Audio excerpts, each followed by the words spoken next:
Have you ever felt like everything is annoying the hell out of you? That's been me lately. But I've come to realize it's not really about the world, it's about what's happening inside.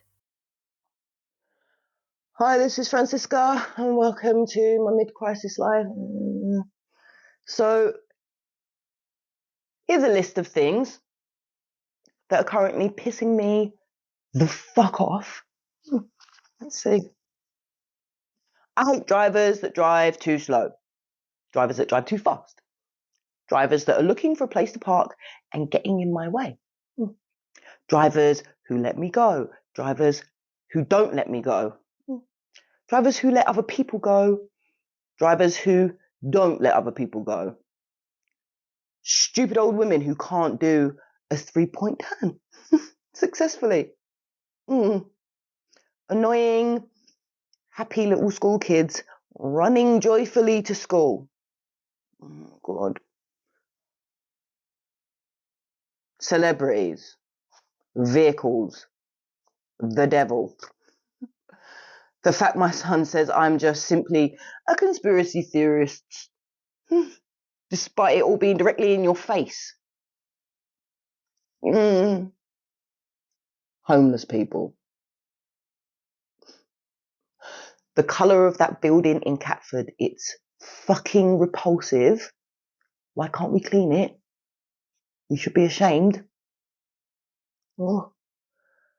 The fact that my duvet is slightly too small for my cover and my foot gets stuck in it every single fucking night.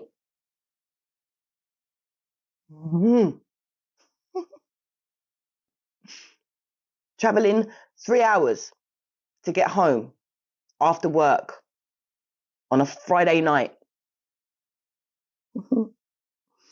Idiots on tour buses. Oh my God, go back home to your own country. Just holding up fucking traffic.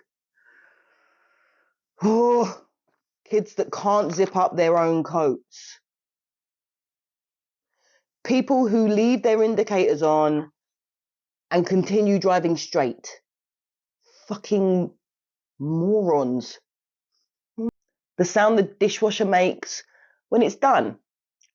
Why does it need to make that sound? Like, I know you're done. I fucking put you on. I did that. People holding hands on the street. Oh, having no space to myself. That one plate that won't load in the dishwasher.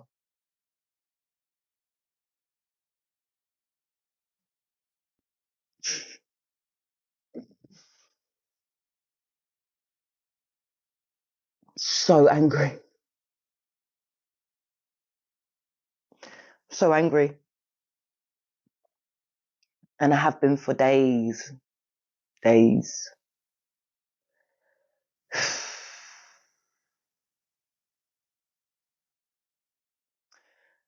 But the truth is this, right?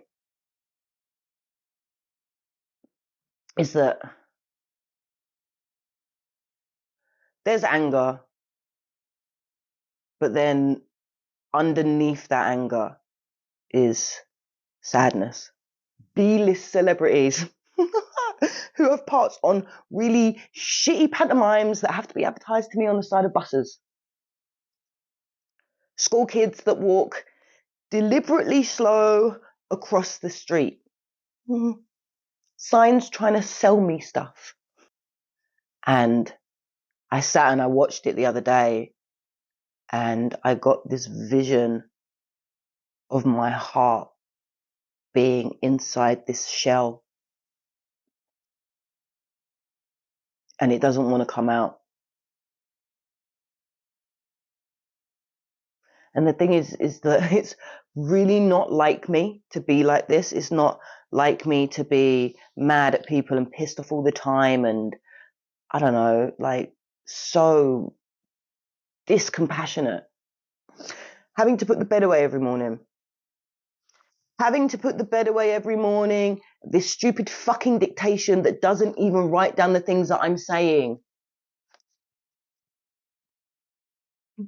Like, I'm usually the person who has like extreme levels of compassion for like absolutely everybody all the time. Like, this is who I am, and now I hate everyone and everything. And I think it's because my heart is just really scared. My annoying and disrespectful teenage son.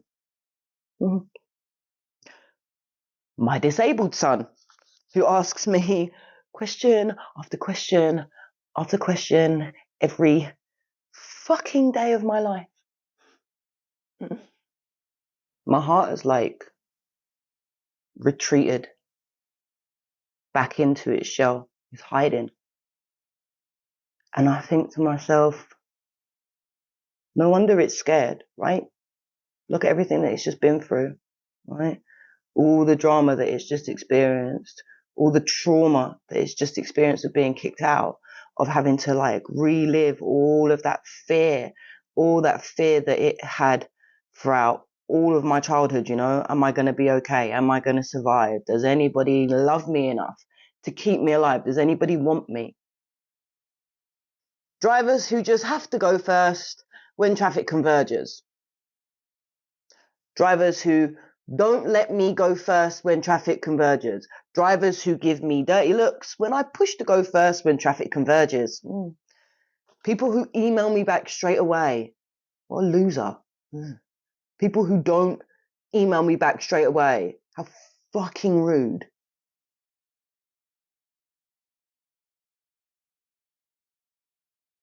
But I really do feel like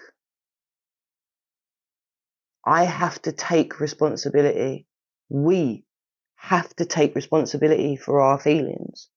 So I can easily just blame it all on everyone else. Like, I can blame it on everyone around me. And I can even say that people are unknowingly triggering me. Traffic lights of any color. People wrapped up in warm coats and scarves for the winter, looking all fucking cozy and shit. Even if I can't say that child that's walking too slowly, or that woman who's wrapped up nice and warm in a scarf, or all the fucking drivers around the world that piss me off, or everything else that I'm looking at, I can even say, okay, these people don't know what they're doing, but they're still triggering me. It's still them. It's still something that they're doing, right? Writing reports all the time. My manager, all the fucking parents in the world.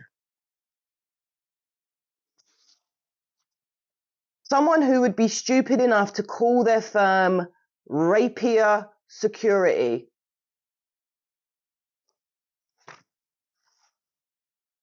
And why is that? Because these people seem safe and happy and joyful and relaxed and calm. And these are all the things that are really annoying me. These are all the things that are exactly what I'm searching for. These are all the things that are being mirrored in the world around me, and all the things that I feel that I'm in lack of, right?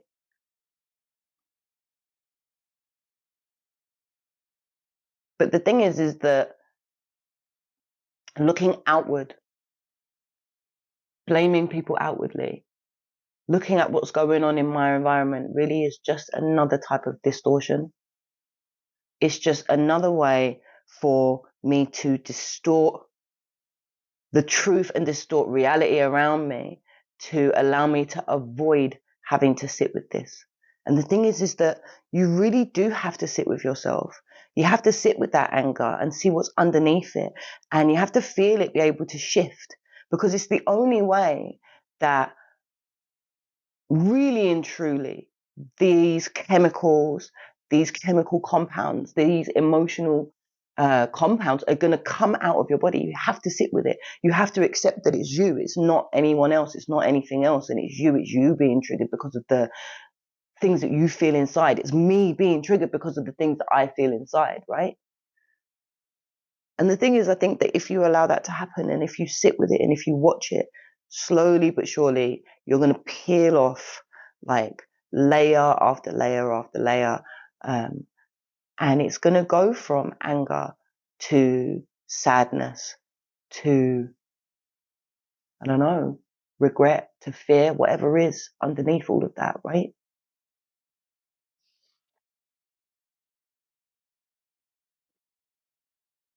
I think that it's really easy for people to get kind of so easily lost in their own perspective that after a while, if you don't check yourself, it just becomes your reality. Like, it's so easy when we don't have self-awareness, when we don't put those boundaries in place, when we don't kind of reassess what's going on and look a little bit deeper, look a little bit wider, right? It's so easy to become a victim. It's so easy to become a victim to everything that's going on. And like, excuse me, and like believe that like everyone out there is intentionally trying to irritate or annoy or rattle you to trigger you, you know. It's easy to look at the world and think this world is a battlefield. This world is a harsh, cruel place. This world just reminds me of my loss. This world just reminds me of my trauma. This world reminds me of the fact that I don't belong. This world reminds me the fact that I'm not safe. Look at it. It's all there out in front of you.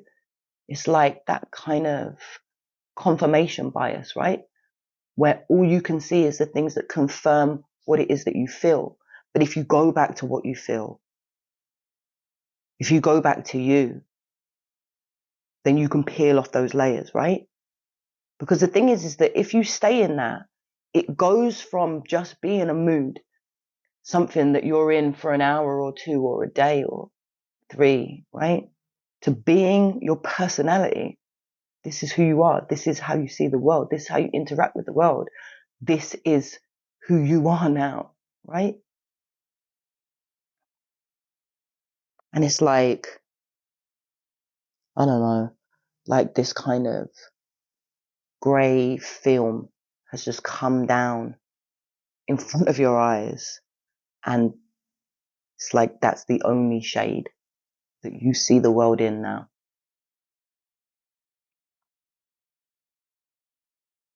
And it's like, because you see it like that, that now justifies your behavior. It justifies your reactions. It justifies your anger.